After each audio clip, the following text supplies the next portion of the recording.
Ooh, time to break things. If I can find things to break. I gotta put that up there. There we go. And let's do the breakage. Hello, everyone. You know who this is, yet you have absolutely no idea. Of course. Wow. Somebody gonna be famous. Real famous. I sit here writing to you now with my exceptionally long penis very deeply and warmly into my vagina butt. Isn't that neat? Julie Hunter 77 has joined the game. Call 911. This place needs to be swatted. It's obnoxious. You have a bully cabal. You don't find people being bullied into suicide on 4chan. I mean, this is ridiculous. Okay, if he says any more bad words, I'm gonna hang up on him. He doesn't own Kiwi Farm, and he died last to me. A little kid named Moon owns Kiwi Farm.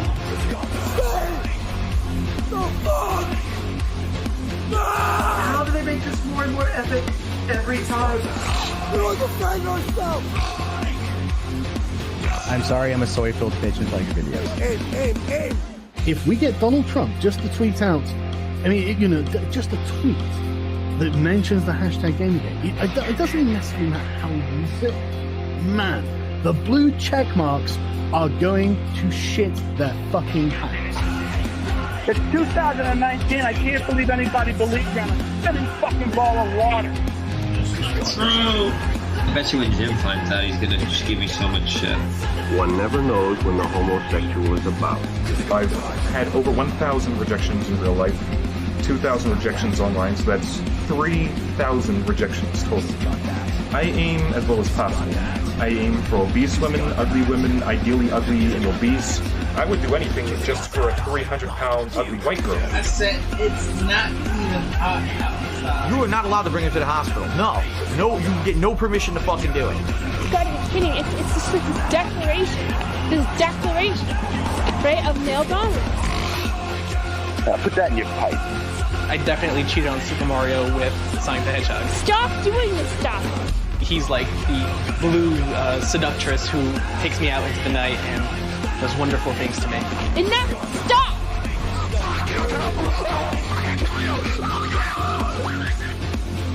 How can a Yorkshire Terrier live in the wild?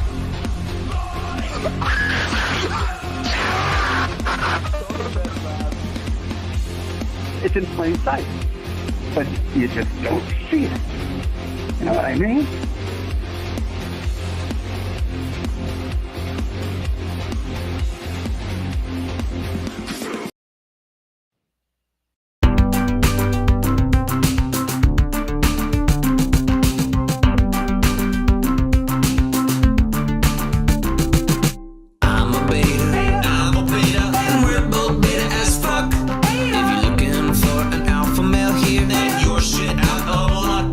Domination.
All right, ladies and gents, welcome back or welcome to yet another fine edition. That's right, it's a rogue takeover. It's Metohistory, as usual. We're back on Mondays.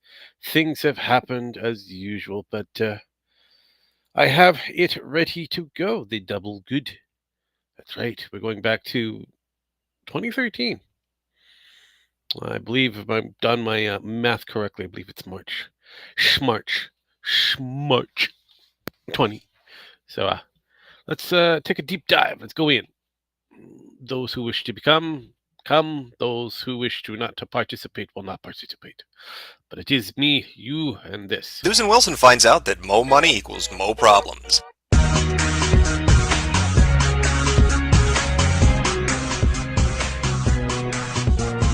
Double plus two.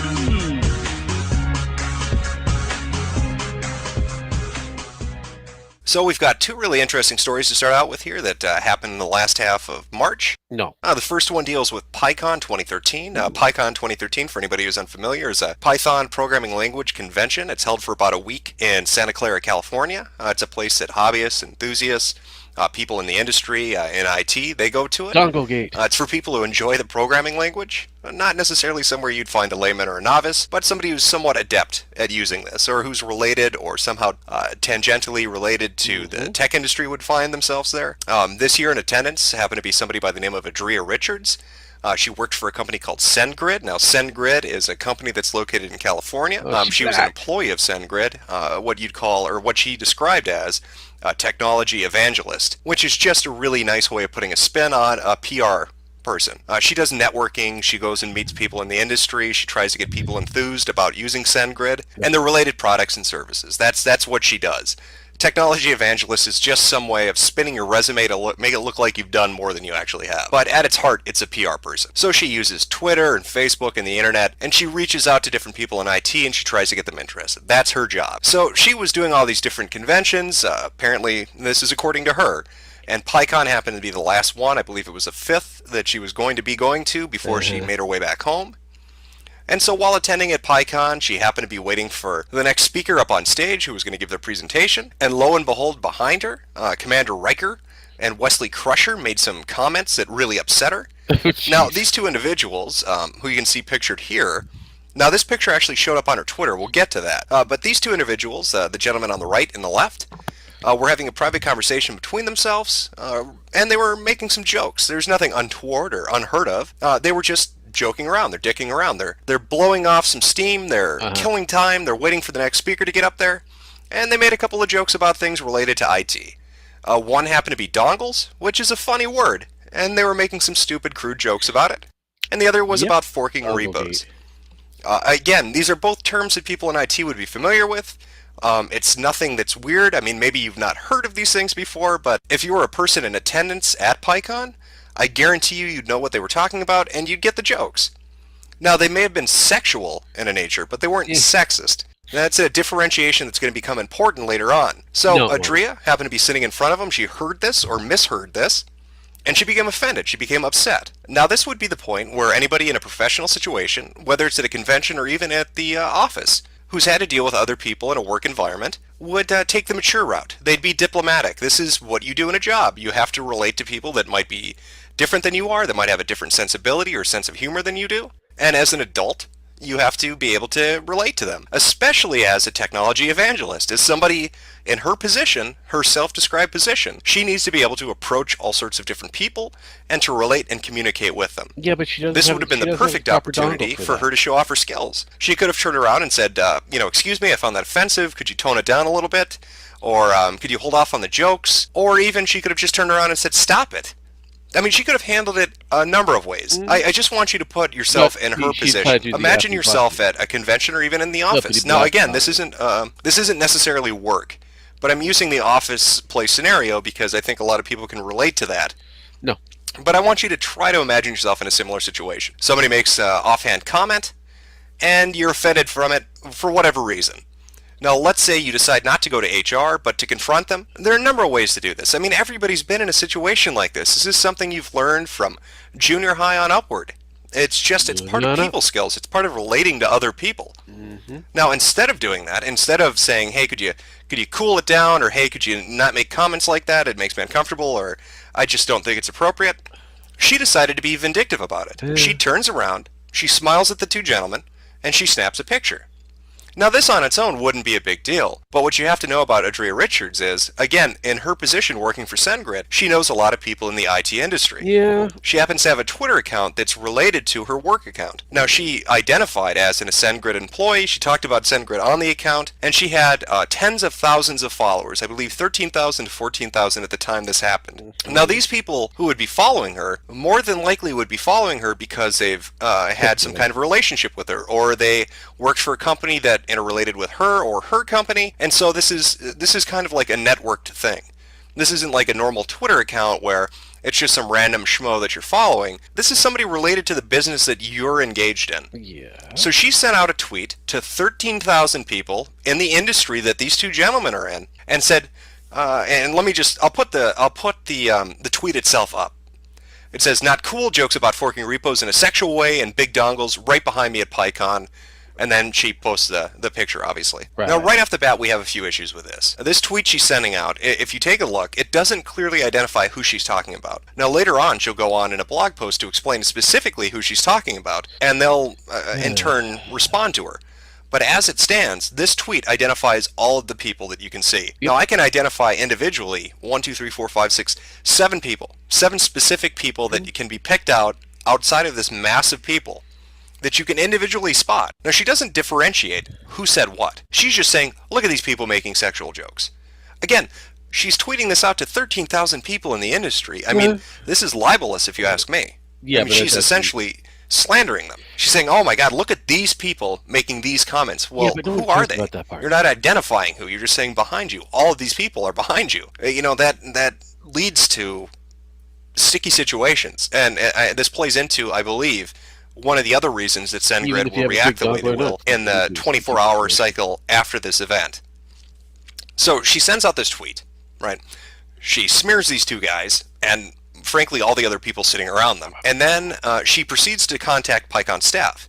Now, if she hadn't said this tweet, if she decided she doesn't like conflict, she can't interrelate with people, even considering her position at this company, and that's what she's supposed to do, interrelate with people. No. If she had just decided, I can't handle it, I don't want to confront these two gentlemen, I don't know how they're going to react, she could have just gone to the PyCon staff, and that's what she does next. She goes to them and says, hey, there are a couple people making comments that are making me uncomfortable, deal with it.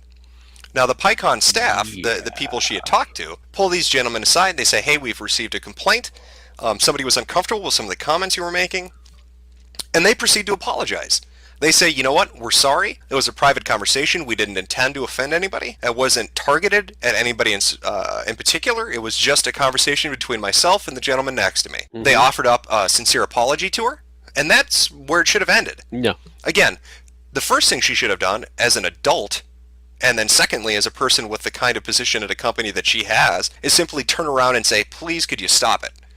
No, she didn't do that. She could have just gone to PyCon and said, hey, they're making me uncomfortable, and then let PyCon deal with it. Again, that would have been another alternative, and that on its own would have been fine. But she doesn't stop there. After she sends out this tweet, after she talks to PyCon, she proceeds to create a blog post and try to turn this into an issue that it's not. It's no longer about two gentlemen having a conversation that had some saucy language in it, or that made a few jokes that she felt uncomfortable with.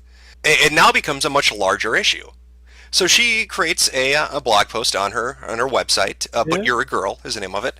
And this is from March 18th, called Forking and Dongle Jokes Don't Belong at Tech Conferences, where she proceeds to discuss how horrible this was.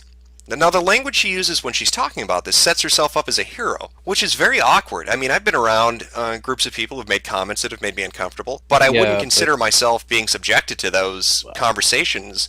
I wouldn't consider myself to be a hero for withstanding it. I mean, that's just part of being an adult. You deal with shit you're uncomfortable with. You deal with stuff that might make you uncomfortable as a person. That's just part of life. Yeah, that's true. You're not a hero for putting up with it. You're an adult. You're like everybody else, especially in a business situation, especially at a convention related to the business that you're engaged in. It's just part of interrelating with people. It's just part of dealing with other viewpoints and other senses of humor and different sensibilities. I mean, you've got to have a thicker skin than to take offense at everything and try to run to some authority to handle all your problems. That's not how you're an innovator. That's not how you lead a company in your industry. Yeah, but people So don't she think sets of it that way. herself up as a hero. She compares herself to Joan of Arc. Joan of Arc, a Joan woman of who was Arc. set on fire for her beliefs. I mean, Adria Richards is not Joan of Arc. She's nothing like Joan of Arc. The situation is nothing like She's what Joan of French. Arc went through. This isn't in France. She didn't hear the voice of God. The clergy isn't condemning her. She's not being put on a stake to be burned to death. They're trying to create some kind of a parallel between some horrific execution that some French girl endured and a couple of guys making a joke about a fucking dongle is insane. But this is the picture she tries to paint. She wants to make herself seem like the victim. She wants to turn this into not an issue Yesterday, I of publicly what's called appropriate out- or inappropriate at a called convention out or a in a group work of environment. guys at- She wants to turn that, instead of being an issue about that, she wants to turn it Yeah. into, oh my god, I am being oppressed by these males who Oh, are no. making these comments that are making me uncomfortable. She goes on to say that that's the reason she spoke up. She saw a picture of a little girl on stage, and she said, oh my god, this little girl will never be able to get into the tech industry with people like this, referring to the two gentlemen, making comments like this. That's ridiculous. That is a ridiculous assertion. A private conversation between two individuals, whether you overheard it or not, is not going to be a barrier to entry into something that somebody has an interest in. I don't give a shit I heard a if, bink. Give me a moment. I heard a bink. I heard a bink. It's Sparky. Hello, Sparkykins. How you doing? For whatever reason, the Discord didn't notify me of the link drop. It's all good. Discord's being Discord. I didn't notice it until I went to go drop that screenshot. I'm like, oh shit, it is that time. It's all good. It's all good. You didn't miss much. We're just kind of being reintroduced to Donglegate from 2013. Yes, PyCon, that event where they got a little saucy and talked about big dongles and forking. Yeah. Okay. Yeah. And any uppity black shit got offended, and now she's put all these blog shit and all that kind of stuff. But yes, outside of that, how have you been?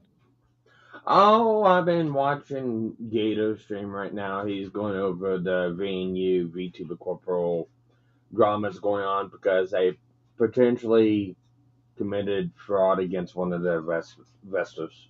Okay. I mean, well, it isn't new. Yeah. There's always going to be something.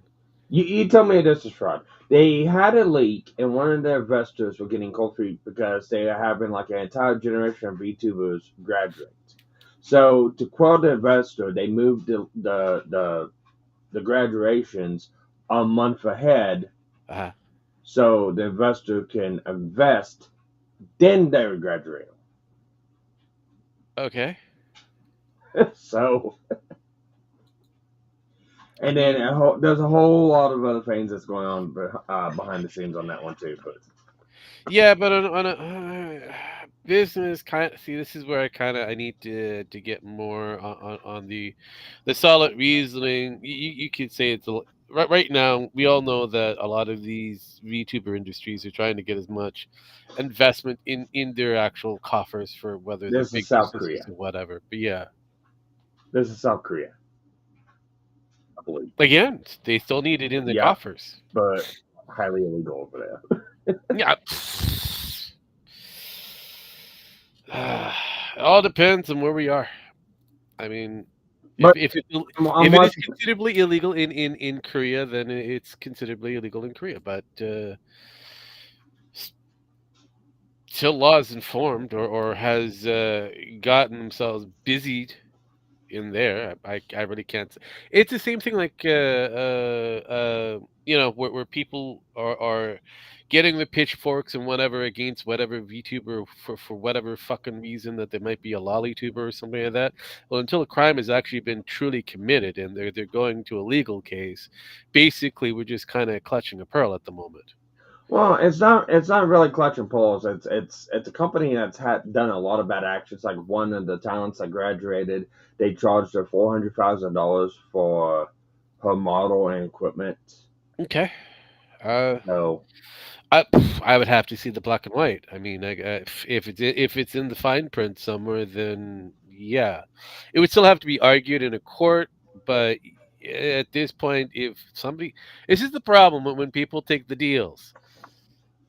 Well, Oh, and this is one of the reasons why Andrew Legal Minds has been going through all this stuff too, because he has a contract lawyer and basically yeah, said, yeah, this contract's null and void.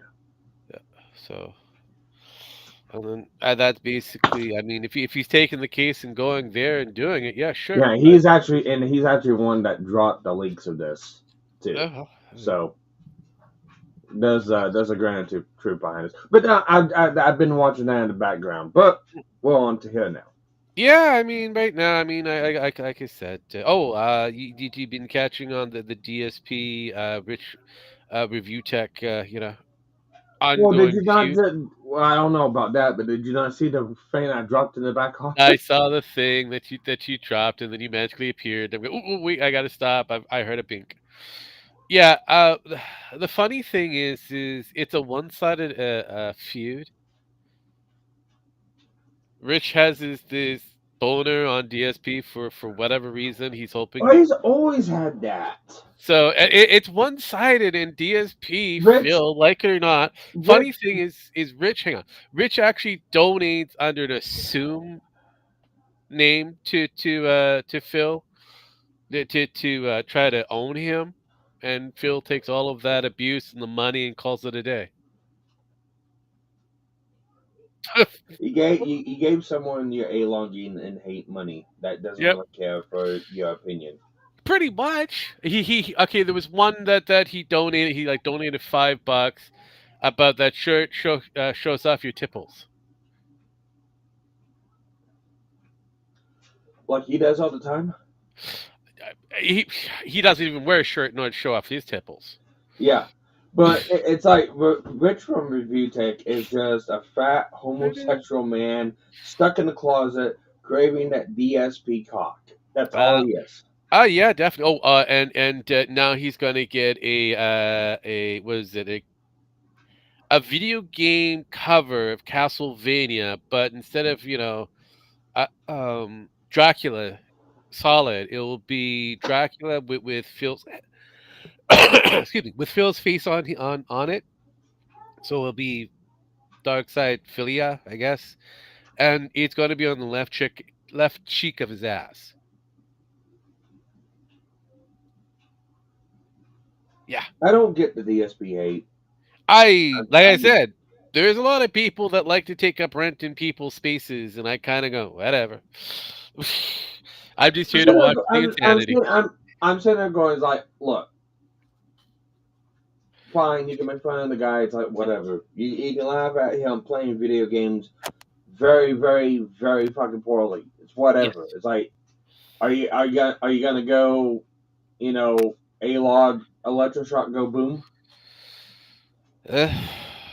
People Because are I seriously think DSP's doing is an act because they get there are attention from times that I kind of agree, and it is what it is. I mean, Phil's been in the game for a very long time, and he hasn't nuked his YouTube channel of a million plus, like Phil just has, to own people like Phil has.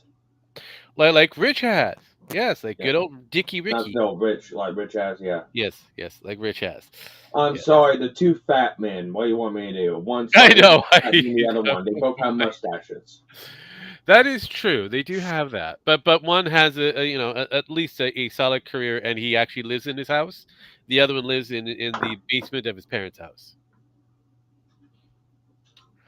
Yeah, that's like sad. Yeah, yeah. And on top of that, good old Dickie, he's also kicked off his kid while on Christmas vacation. The kid was playing on the PlayStation Network, thing, and apparently it killed off, or kicked out good old Dickers off of it, so he couldn't play something Guys with Ties or whatever. Yeah, so he called his son to get him off of the PlayStation.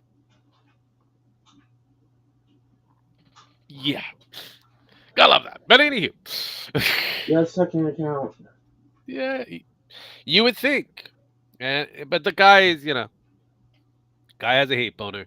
But speaking of hate boners, we go back to this. Kind of goes back down to where we are. So we're only about 10 minutes in. We're still kind of getting the lay of the land of this particular thing.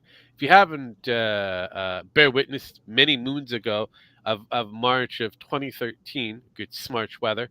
Yeah, this was a kind of the precursor where we were getting closer and closer to that weird thing called Gamergate, and more of this shit was happening, and people were getting uppity. But yeah, here we go. I know. Something that somebody has an interest in.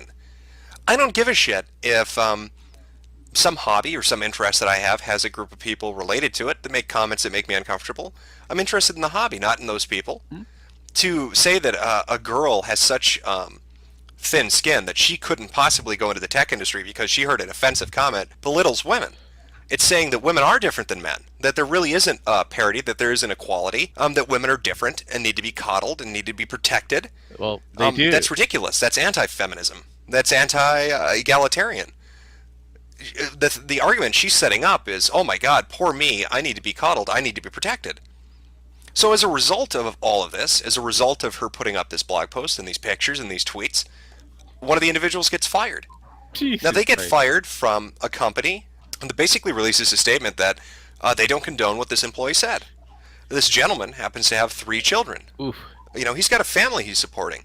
He's lost his job because a woman overheard a conversation where 2 people were making jokes to one another that didn't relate to her, that wasn't targeted to her, that wasn't sexist in any way. It was related to the industry, and he lost his job to support his family because she took offense to it, because she found it offensive. And that is disgusting on any level that you could consider it. It is ridiculous to believe that because she was offended that he should lose his job. Now the tweets between her and this individual, because he posted an apology. He actually tried to be mature about this. He went out and he said, you know what, I'm sorry. Maybe I shouldn't have done it. Perhaps it wasn't appropriate, and I apologize. He was a man. He stepped up to the plate and he said, I'm sorry. And this is regardless of him losing his job, he still apologized. Her response to him was, oh, well, you know, so sorry. See you at the next convention. Oof. Just unbelievable. She doesn't care about him or about his family. She doesn't care about the effects that her actions have on other individuals. She is self-absorbed, narcissistic, egocentric. That is Adria Richards to a T. Well, as you can imagine, the internet didn't take too kindly to this. I wonder why. Mostly 4chan, boards like GB and Poll. And then you've got Reddit and other sites too picked up on this. And to tell the truth, a lot of different websites were pissed off.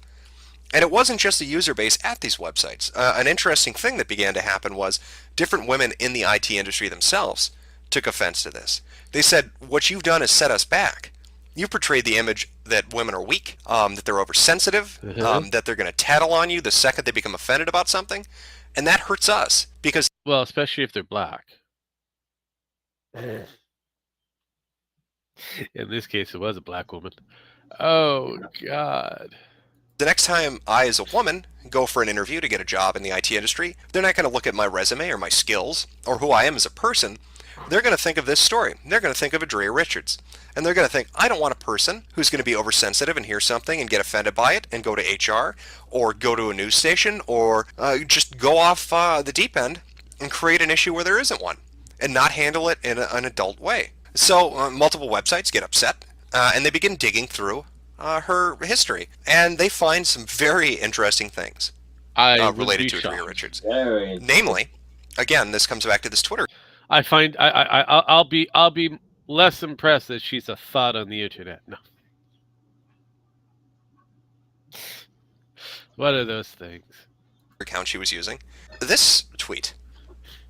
Now, as you can see here, if you read this, it's fairly clear. This is a sexual nature. Not any different than... You should put something in your pants next time, like a bunch of socks inside one large sock. Right. And what these two individuals were talking about. Now, some people have pointed out and said, okay, wait.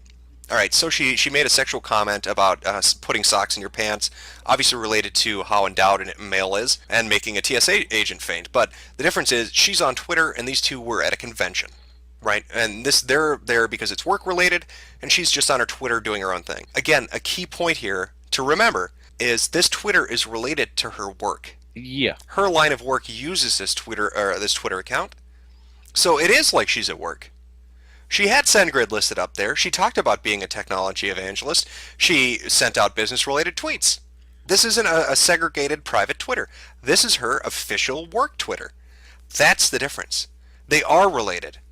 And so you can see the blatant hypocrisy here of Adria Richards saying these two individuals can't make this comment, but she can go on her Twitter and she can do the same goddamn thing, the same exact thing. They're talking about big dongles. That's big dicks. She's talking about putting socks in your pants because it's a big dick. It is the same thing. They're making dick jokes. They're just using different words to fluff it up. And yet she can run around and say that because she's a woman, this is sexist and this is a barrier for entry into the IT field. You know, she felt so bad about that little girl on stage. A dick joke is going to make it impossible for her to get into technology some way, somehow. And yet she's doing the same thing. What about that little girl? What if she read Adria Richards' Twitter? Saw that TSA tweet? Is she going to be barred from entering the technology industry because Adria Richards is making cock jokes? This is just ridiculous. And as more and more information came out, it came out that Adria had made other comments talking about how white people... black. I know. Look at that. Black people cannot be racist against white people. Racism is a position of oppressors who has the power. No, racism is throwing disparities towards another race. But I gathered that is the official term. But because of the hierarchy, wouldn't that mean that you can't be racist, Sparky? What power? What position of powers do natives have in any form of community against everybody else? We don't have racism. We're not racist. We do these scalping things. I know, right? Jesus Christ! But no, see, this is the classic trope. It's always going to be the whataboutism from somebody who's considerably. I'm going to be throwing this out in the field that, as a lefty for the most part, probably voted for Obama, and anybody else who's considerably left. This is California. This is somebody from California after all. So that's kind of like not even a shot in the dark. Yep, and. They're pulling out this narrative that is, from the 90s. It's been passed on from, year to year to year until someone held some degree of power. Jesus Christ. Still holds power. I don't know why. Can't be the victims of racism, that only black people can. You can see that her language and her attitudes are extraordinarily charged. When you look at her Twitter, she's making sexual jokes, she's making statements about race, and this is all on a business account. Yeah. Well, as you can imagine, SendGrid wasn't too enthused about this. I would be. Now, they may have been able to duck the issue until she said, SendGrid supports me. When she sent that tweet out, that was it. That was a death sentence for her career. She might as well have just executed it herself and stuck a gun in its mouth. You cannot tie your employer into your shenanigans. That is the worst thing you can possibly do, regardless of the industry you're working in. But that's exactly what she did. So, of course, now SendGrid's backed into a corner. They're getting flooded from people on different websites saying, oh my God, how can you employ this woman? Look at this stupid hypocrisy. Look at how she's treating this individual. This guy lost his job. This is ridiculous. This isn't a reflection of how women in tech should be. So SendGrid cuts her loose. So what is the end result here? I mean, what the hell happened? At the end of the day, when you look at this situation, what you find out is Adria Richards is a drama queen. She is used to being coddled and getting her way. She wanted to go and, sound the alarm for sexism. She wanted to try to wrap herself in a feminist flag and say that she's being oppressed. Of course. But at the end of the day, that's all hyperbole. It's all bullshit. She's no different than those two men. She made the same kind of comments, and she acted immaturely. Nobody wants to employ a person who's going to behave like this. I wouldn't want my company associated with it. So SendGrid cut her loose. She got... she really needs, big hooped earrings. She almost has that Anita Sarkeesian look. She needs the big hooped earrings. Dude, I'm actually looking through their Twitter. Uh-huh. What is it with them and TSA? Your guess is as good as mine. Like I said, the lefty Here, brain is time weird. out. No, hang on. No, just let me No, you can let do me it. showcase this. Yeah. Okay, let's see. We got here. Show on the actual. There we go. Let me blow this up for me so I could somewhat see it. There we go. Thank goodness TSA doesn't check vaginal cavities. Yeah, she wants a big strapping, woman or guy to go deep in her. It's like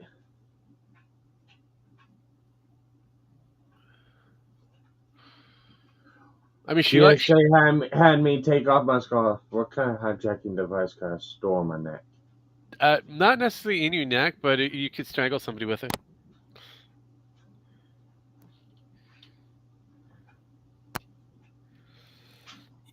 She's a weird one.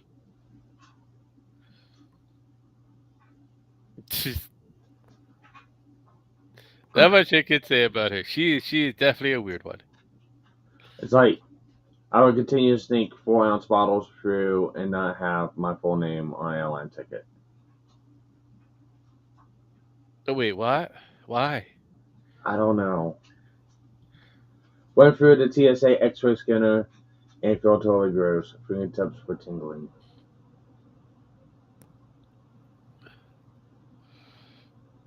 Yeah, well, it's an X-ray scan. It happens to everybody.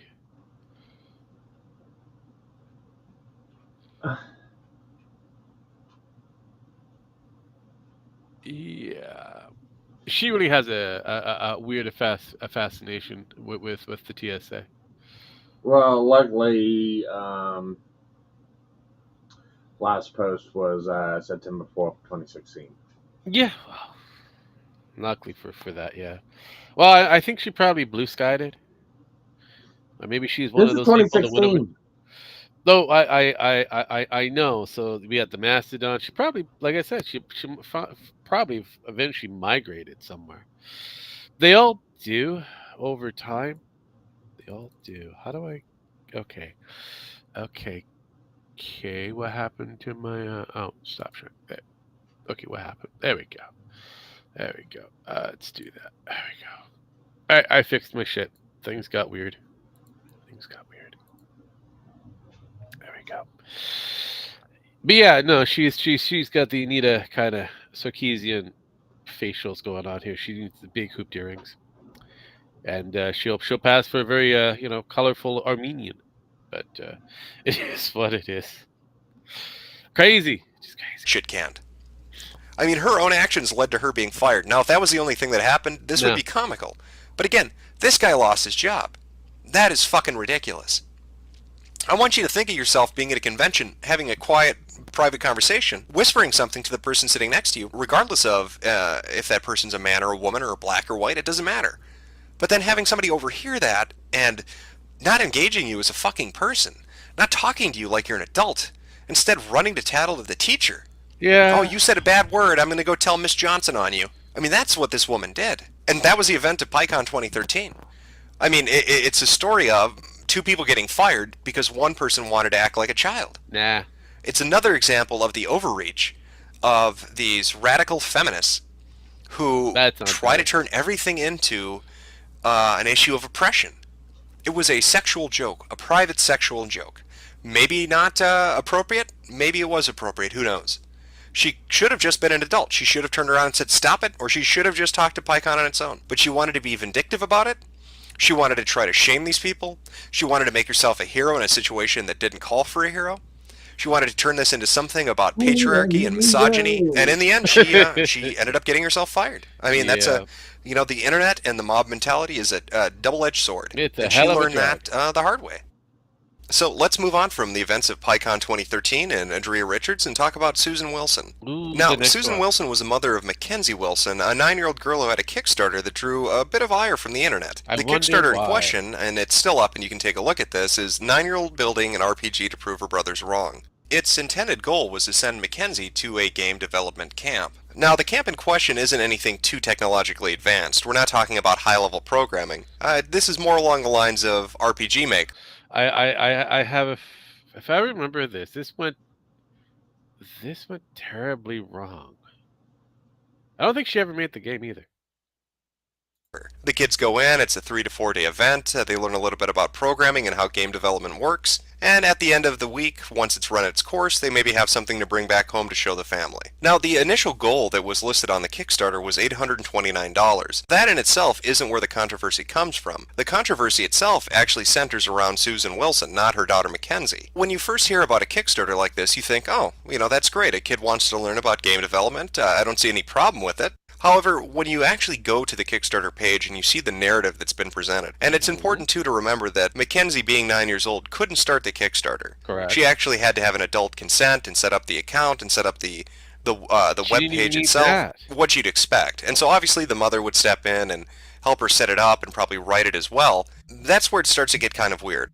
When you visit the page and you see the narrative that's presented, it's shaped in a way to draw attention to a hot button issue. It would be hard to miss on the internet in the past, I'd say 4 to 5 years, be it technology or video games, politics or social activism. The heavy undercurrent of feminism that's sort of ingratiated itself into every single issue that exists out there.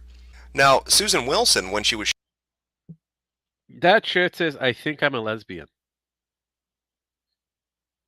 Nice. Okay. Okay. Shaping this Kickstarter, uses that as leverage to draw attention for her daughter. Now you might be saying, well, maybe I can't fault her for that. She's just trying to help her kid out, right? The kid just wants to go to, video game development camp. What's the problem with that? Who cares how the mother approaches people for it? No, she just wants to help her kid out, and at the end of the day, who does that really hurt? Well, I can tell you 2 people it hurts to start with. Her 2 sons, who she uses as the villains in this narrative to help her daughter out. Now, when you visit the page, you'll see this narrative that's presented. It's not just that the little girl wants to go to RPG camp. No, it's that the little girl wants to go to RPG camp because her big, bad, teenage older brothers are oppressing her and telling her, hey, silly, girls can't do technology, you're stupid, you can't get into this isn't a field that applies to you.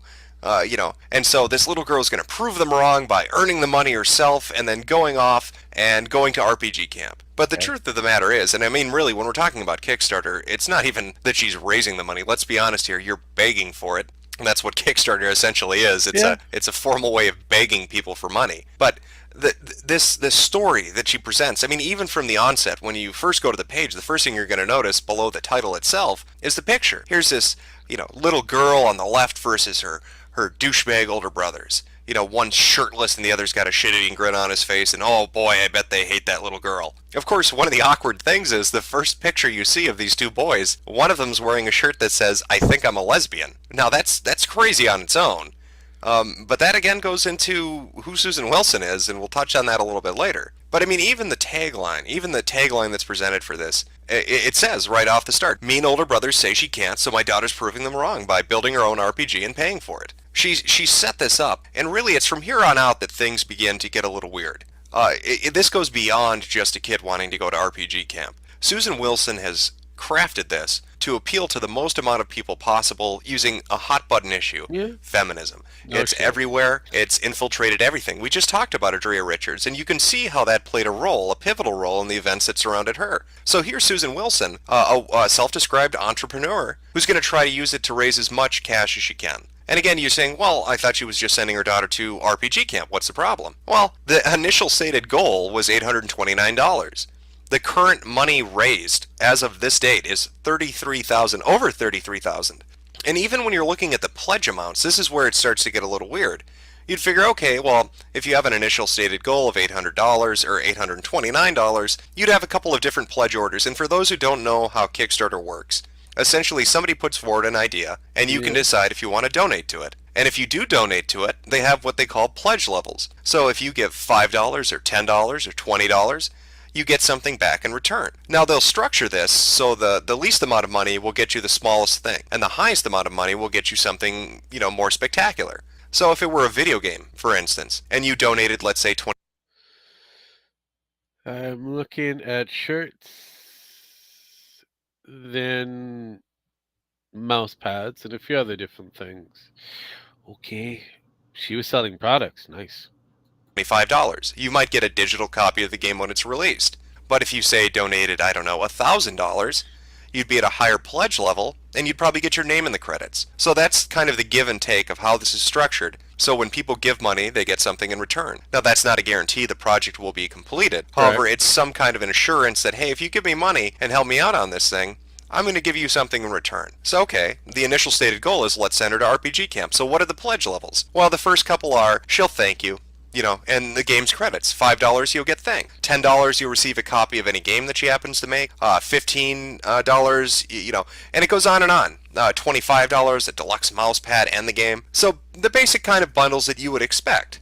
Nothing too spectacular. It's just a kid making an RPG Maker game. However, once you get up to the $100, $250, $300 limit, you start to think, okay, it's getting kind of high there. And especially when you see that there are limits. Now, you can put limits on pledge amounts. Yeah. So even at the $300 pledge level, she has a limit of 10 people. Oof. So you've got to ask yourself, well, wait, if 10 people gave $300, that's $3,000. That's nearly that's over 3 times the amount of money she's asking for. Mm. So that doesn't really make any sense. Why would she have that many slots for that donation level? But it doesn't stop there. She actually has a pledge level for $10,000. Somebody actually backed that. That level. Yeah, up to 5, so that's $50K.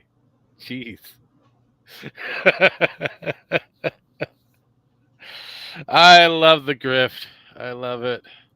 That money level, this is what it gets you. Rockstar reward level. At this level, you get everything from the previous levels, plus a personal apology from her brothers, and the satisfaction of knowing you not only started her career, you've helped to fund the future courses in computer programming that will help her get better at game development. Uh-huh. So this woman has set up a narrative where the boys are evil. The boys are bad, and they're oppressing this little innocent girl. And if you give them $10,000, she's going to make her sons apologize to you? This is a Kickstarter about sending a little girl to game development camp. Why in the hell would I get an apology from 2 boys who aren't even related to that? She's essentially whoring out her kids.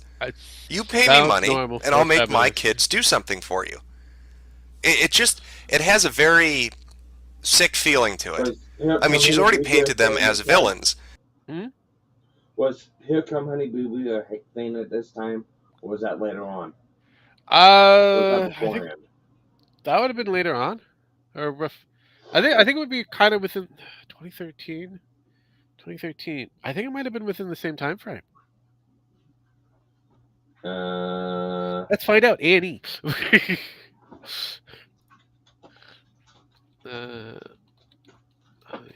Here Comes Honey Boo Boo. Honey Boo Boo. 2012.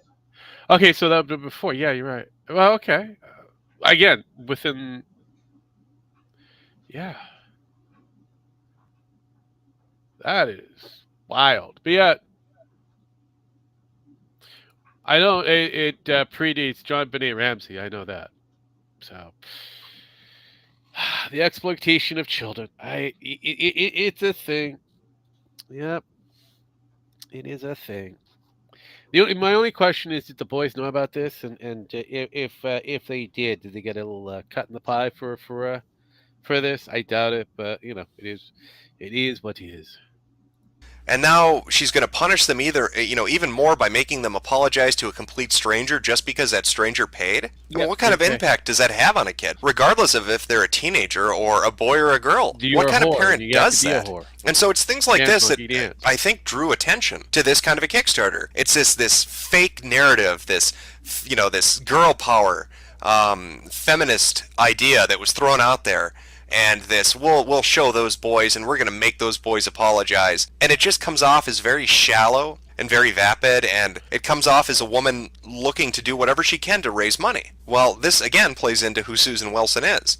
And so people got a sort of uncomfortable feeling about this, and so different websites started to kind of look into her background to see what they could find. One website in particular, NeoGAF, happened to have a couple of threads about this. One in particular had a good deal of information located in it. And it kind of shows what they were able to dig up about Susan Wilson.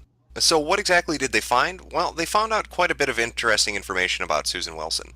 The first thing, and the most interesting piece of information to kind of come to light is essentially that she's a millionaire, or at least that's the conclusion that a lot of people have come to. Now, she's given an interview recently with Kotaku, which she's denied these claims. However, the information that was gathered and the different sources that were found contradict her official line on this.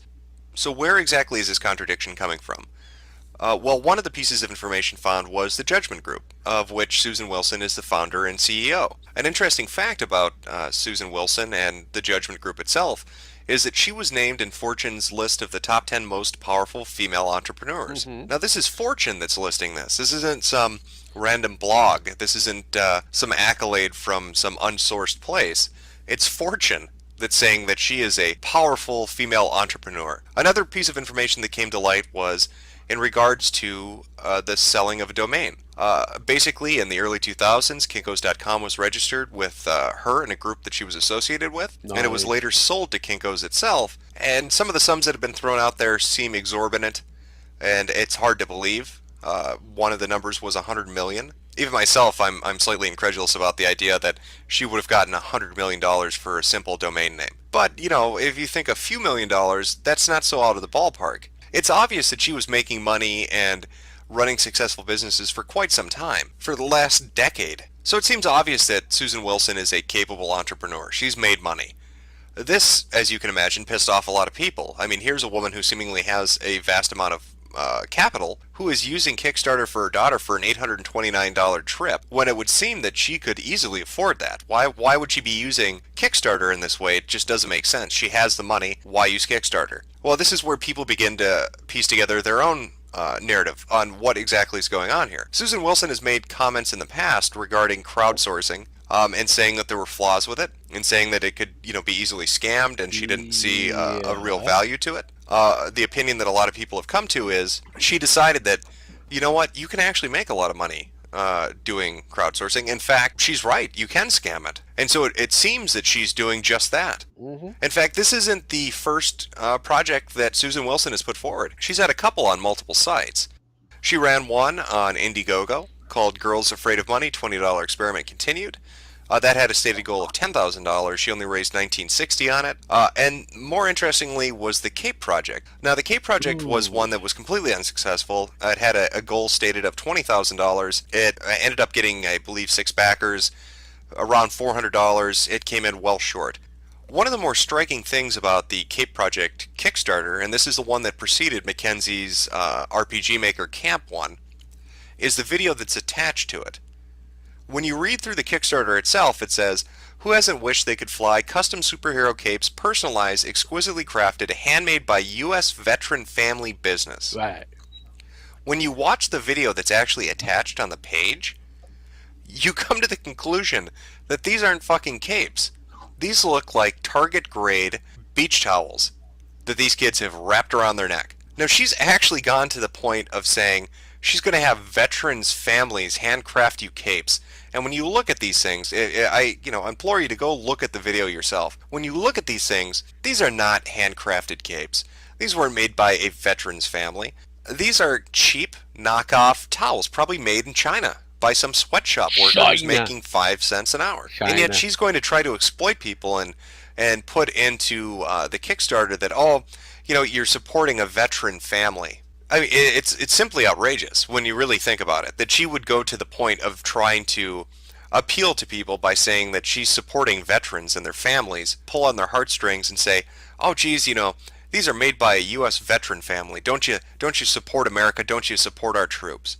So when you go to this Kickstarter, the first thing you see is the project name, the stated goal, the video, and then the tagline talking about a U.S. veteran family. But when you're reading through it, it's just simply she wants to start another business. And she, has gone out of her way to try to viral this. There are pictures of her kids trying to do essentially a planking version of them wearing the cape. The planking fad that was around for about, 3 or 4 months. It was everywhere on Twitter and Facebook. And essentially she's trying to get her kids to do the same thing, but wearing a cape this time, as if that's somehow going to appeal to teenagers and that they're going to need to, automatically go buy a cape so they can take part in this awesome new fad. So it seemed the more people dug around, the more it became clear that not only does Susan Wilson have a good amount of wealth, maybe she's not, a multi-millionaire, But I mean, she has pictures of her with Warren Buffett. She's had a successful business. She's been named in Fortune. She's had multiple projects she started recently on different crowdsourcing sites like Indiegogo and Kickstarter. And it seems like she will say whatever she has to say to make money. As you might imagine, this didn't really please a lot of people. They took to it quite negatively. There was a good amount of backlash as well. Now, her trying to mitigate this and trying to head it off was essentially going to Kotaku and giving an interview where she said, oh no, this isn't true. People misunderstand. I don't have as much money as they think. I never thought this would be as successful as it was. But again, going back to just some of the information that was found on NeoGAF, it's obvious that she expected it to get as big as it did. She viraled it. By spamming it on her Twitter and different social media sites, which is actually contrary to Kickstarter's own rules. In fact, she's not just violating that particular rule, she's violating other ones. Kickstarter has very specific guidelines about what you can put up on Kickstarter and what you can't. Things about charity you can't do, things about supporting your lifestyle you can't do. You actually have to have a product or service. And it would seem that Mackenzie's trip violates this, because not only is she asking for money to go to this RPG maker camp, she's asking for money to replace a computer as well. Yep. So here's Susan Wilson, a wealthy entrepreneur, who's using a hot button issue and her kids to try to profit. And all the evidence seems to point to that. This would seem to be a classic example of somebody finding a way to make money by scamming a bunch of rubes and trying to make off like a bandit. And this seems to fit with a common motif, a common theme that's been going on recently. We talked about Adria Richards, and now we've talked about Susan Wilson. Each of them had different stories, but they both tried to use feminism and gender disparity to their advantage. Yeah. Adria tried to use it to garner sympathy and to make herself more popular and to chastise somebody she was upset with. Susan Wilson is seeking to use it simply as a quick way to make cash. Now, media sites have done everything they can to support it. When you look at Adria Richards, you had Forbes and MSNBC, Washington Post and VentureBeat, all writing these long articles talking about how terribly oppressed she was. I mean, they spun that story in a way that was remarkable. If you were around right when it was starting to break, if you were around right when it was just starting to kick off, especially with the Adria story, you could see mainstream media and a lot of these different blogging sites spin this story. I mean, it's a common joke when people talk about mainstream media channels like Fox News. You know, the no spin zone is anything but. You know, Fox spins it so hard in favor of conservatism and the Republican Party that you can't ever get anything that's close to the truth. But what you got to see with the Adria story was really shocking. I mean, you saw it being spun from a tale about a woman trying to abuse her power into one of a poor, innocent woman being picked on by the patriarchy and how this needs to be stopped. And this was the narrative they gave it. And again, with Susan Wilson, the same thing happens. All this information is dug up about her past crowdsourcing ventures, about her businesses and her ethics and her attitudes. And what happens? Well, Kotaku, a Gawker-owned media site, who also hosts Jezebel, which is probably the most feminist site you'll ever see on the internet, does an interview with her. And it's a softball interview. They don't ask the hard questions.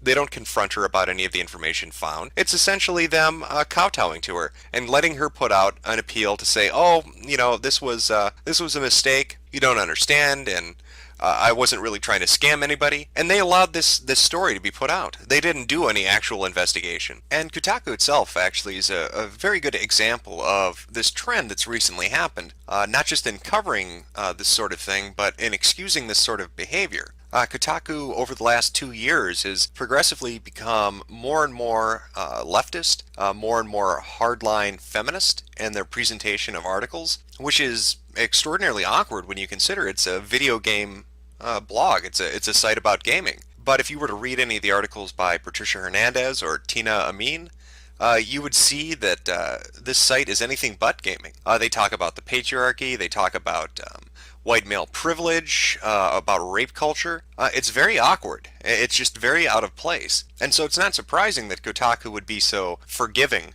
in how they approach this interview, because this is the agenda they want to put forward. Feminism has become the panacea for the entitled people of the internet. It is the go-to solution for everything. If you make an ass out of yourself, cry feminism. If you do something wrong, cry feminism. If you don't get your way, cry feminism. That's all you have to do. Because immediately what will happen after you cry feminism, you will have a flood of people who will support you blindly, regardless of the facts of the situation. You can see this clearly with Adria and with Susan. After this information about their past behaviors and their attitudes were dug up, people still defended them. They said, "Oh, you don't understand." No, no, they're correct. They've been oppressed. Men are oppressive. The IT industry is sexist. Or people want Susan Wilson's daughter not to go to camp because they hate little girls. You know, this Right. this idea that there's some overarching enemy, that there's some mastermind villain who has a penis, who's out in the world somewhere, plotting the demise and the downfall of anyone who has a vagina. That's the narrative they put forward, and people eat it up.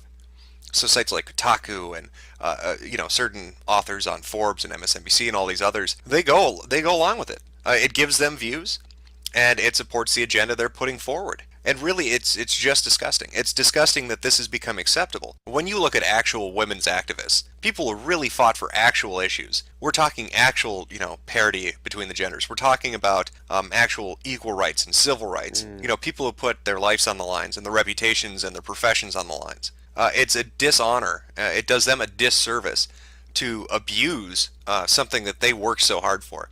Feminism in its infancy was not a bad thing. It was co-opted by people and turned into this ugly, disgusting thing. Yeah, And well, these two different women, Adria and Susan, are examples of how this has been perverted to fit any situation, to fulfill any need, and how people have difficulty identifying that and confronting it because they don't want to be labeled. See, if you speak out against Adria and how she behaved, if you confront Susan and how she's behaved, you'll be labeled as a bigoted person, as a sexist person, as somebody who wants to oppress others, or the favorite new catchphrase is privilege. You're privileged, right? So you don't understand their plight. Privilege, as I've heard some people put it, and put it beautifully, is the left's version of original sin. You're born with it. You can't do anything to get rid of it. You're guilty of it, and you have to apologize for it. It's absolutely ridiculous. It's racism. But this is the ideology that's being thrown everywhere. It's being integrated into everything. And these two stories highlight that perfectly, and the media coverage surrounding them highlights that perfectly. Now, that's not to say that sexism doesn't exist. That's not to say that there aren't men who are complete assholes out there, because there are. But that's less to do with the fact that they're men and more to do with the fact that they're people. People are assholes. Trying to assign a general blanket statement and say that, all men are like this is ridiculous. It would be just as ridiculous for me to say all women are a certain way. Or, privilege falls into that same category. But there has to be a point where people say enough. No more. we're still here. We've tolerated this long enough, but this behavior is getting out of control. We cannot live in a society that's bubble wrapped for your safety. Rights don't end where your feelings begin. And if you can't interact with other people and deal with things that make you uncomfortable, that is your problem and not society's. And you can't go around blaming other people for it. Because face it, folks, at some point, the bullshit just has to end. That is correct eventually, but unfortunately, it's still ongoing. It is still ongoing. Oh God. But yeah, no, that was Jimmy's red pill moment. He, now good old Jimmy's kind of almost black pilled and just laughing at the bonfire that is everything. It's hilarious to watch. But yes, I think we're going to end it here. I know, scary. I hope you guys enjoyed it. You learned something new. All right, hang on. I'm back. I'm back. Hi. I had my headset on and I was listening, but I was in the middle of trying to do a couple different things. It's all good. It's all good. I haven't said hey, as usual, give these motherfuckers a rest, right, and all that kind of stuff. But Well, give me a moment, and you we can can have as go ahead many and. moments as you need. I mean, like I said, we're gonna wrap this bad boy up. We got to witness Jimmy do his red pill moment. Now he's doing a lot of black pill and point and laugh, popcorn, funs. Unfortunately, we're still in the ideology of the left. It's not going to go away. Just as it took a while for the ideology of the right to pretty much be taken out of the equation. And eh, it is what it is. It is what it is. But I hope you guys enjoyed yourself, learned something new if you haven't already. Do whatever you're supposed to do in the social medias that is. Gemax is still having fun being a free man. Yes, he got his papers. Freedom! I know he got his papers. He finally was able to crawl through the sewers of a penitentiary just so that he could be the free man that he needs to be. But that is usual. Sparky, how have you been? You enjoyed yourself with this one, this And go it was, round? and it's not as fun as some of the other ones, but They cool. can't always be bangers, man. They can't always be bangers. Yeah, no, I know. But from us, you'll be bounced over from Sparky's Tech Corner over to the Gator Gamer. Or Oh Gator God, is Time. Gator still doing Gator shit? Jesus Christ, Gator! Well, he's Gator! like I say, he's covered in VTuber stuff, so Of course, he's no. he's It's covering like VTuber I shit. will sit on my big, huge audience of one person. Oh wow, I've got a different number, but obviously it's all over on X. I wish you can move people from X over there. If you guys want to, you can get over there to Gator Gaming or what is Gator's channel? Gator Time. There you go. Go over to Gator Time and send them loves or hate or whatever you want to. At the behest of Sparky's Tech Corner. I can't put the link. You can do this broad on all. Yes, I can. I There you can. go. I can There's do one. that. Thank you. I'm gonna copy that and put it here for everybody. There you go. There's links for you people. Hit that. It'll take you to wherever you need to get to. As like I said before, you can throw whatever hate, shame, and whatever on the dime of Sparky's Tech. But as usual, I give this mother fucker his last right. I hit buttons. Get the fuck out of here. I think we already did that, so we're just gonna get the fuck out.